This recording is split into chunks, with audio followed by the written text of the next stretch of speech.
Hey, what's up guys? Weekend Rider here, and today's another episode of my Moto Vlogs. Yeah! Woo! Guys, nasubukan nyo na bang dumaan ngayon dito sa Circle? Well, kakaiba na siya ngayon. Medyo kakapanibago siya and mahirap dumaan dito pag regular days. Bakit?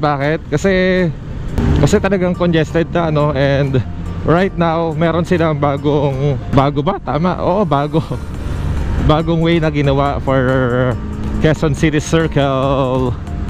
Hindi na siya circle, donut na. Donut na. Oo, kasi circle ganoon bigla may umbok na another. Para siyang big circle with small circle na dulo. Woo! Well, anyways, hindi nyo maintindihan kung ano sinasabi ko, no? Eto, experience nyo na lang. Wala lang, natutuwa lang ako kasi sobrang traffic dito pag regular day, no? Dahil dito sa ginawa nilang to. I don't know if anong effect, pero sobrang traffic eh. Di ba? Kahit nga normal ano lang nilagyan lang nila ng umbok.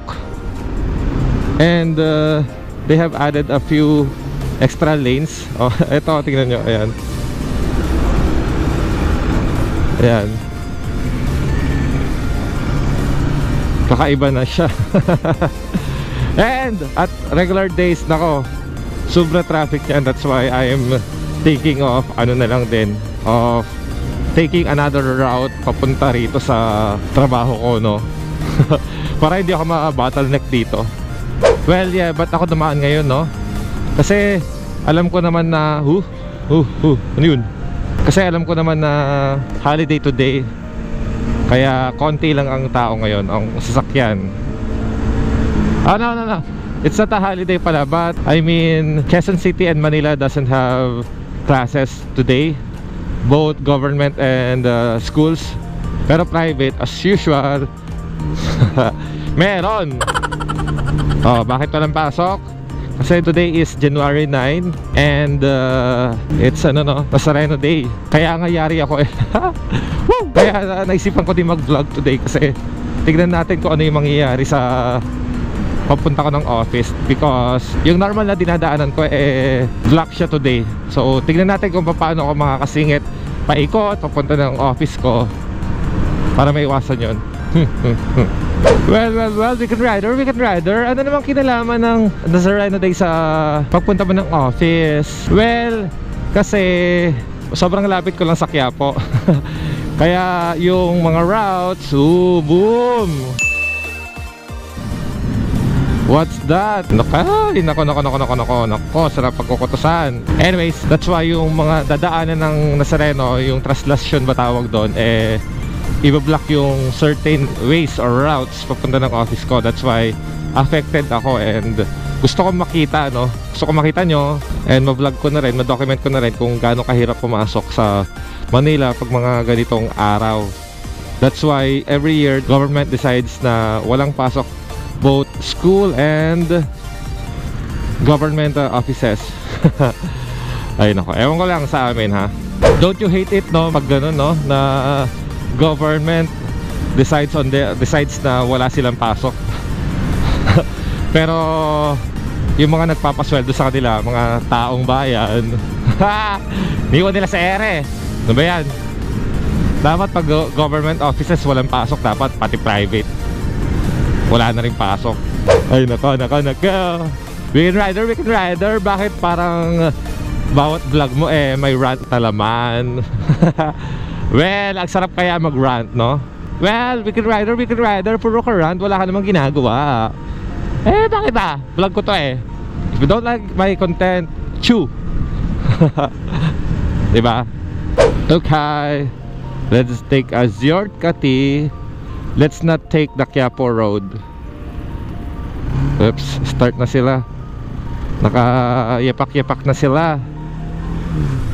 They are starting to move to Quiapo. As usual, dapitan tayo dadaan. And let's see, no, if meron dito magtatraslasyon. Hopefully sana wala. Kasi if ever, nako, hirap. Mahirap. And I worry din dito sa aking GoPro. Baka mamaya mahatak siya.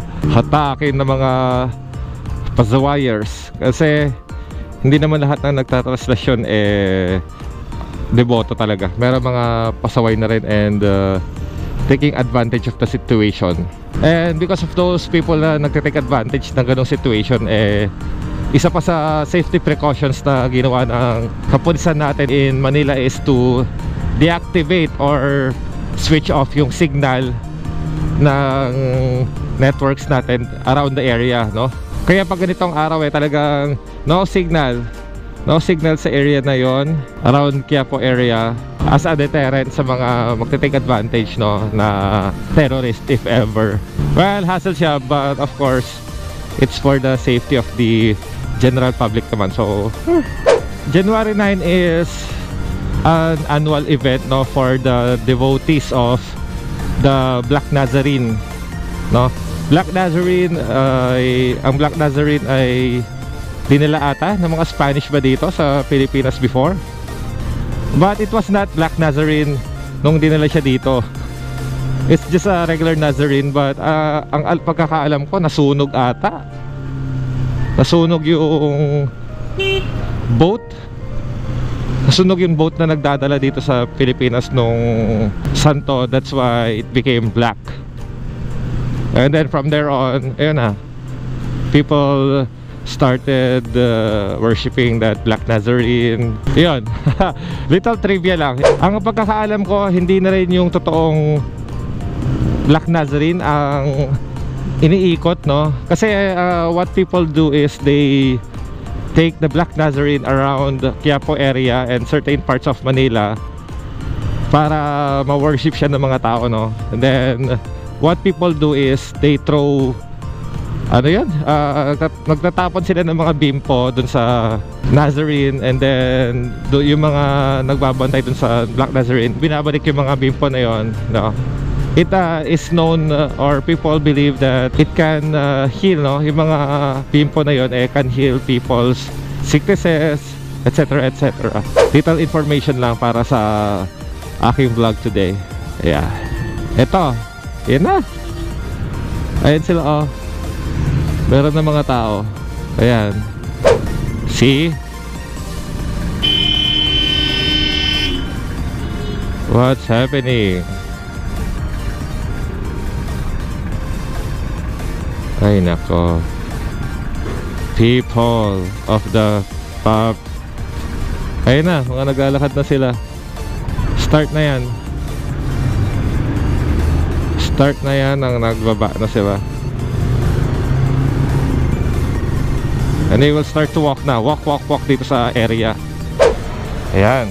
Ako, may bulk ng tao. Ayan, nakakita niyo yung mga hawak nila. Mga bimpo. Ayan. They will throw those mamaya, no? Ayan, yung mga bimpo. Babato nila yan sa mga sa santo mamaya. Ayan na. Tulog na nga iba, oh. What? OMG. Hindi ako makakadaan. This is my... What the hell? That's my stop. That is my stop.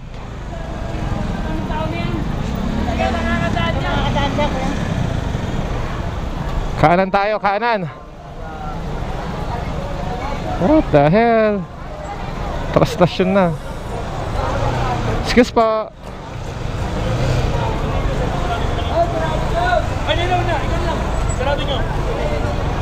Ayan na, start na siya. Whew. Start na siya. Ayan na. I will not. Ayan na, nagsastart na yung translasyon. Diba? See how scary that is, no? How scary. Hindi ka makakadaan dyan. Start na siya. Ayan, ayan sila. And isa sa ginagawa pala nila, no, for devotees, yung maglakad. They don't have slippers. They are barefoot, no, sa paglalakad. And I'm a bit lost. I don't know where to go. Ay, nako. Where do I go? Sarado ng mga daan, no? Well, this is a road and it's closed. Pinagdaanan na to. I think this is where it started earlier, no? Kaya madumi na siya. Well, I'll try to go around, but yeah. If pag footage ako later, no, I'll add it na lang to this video. Anyways, yeah, babush.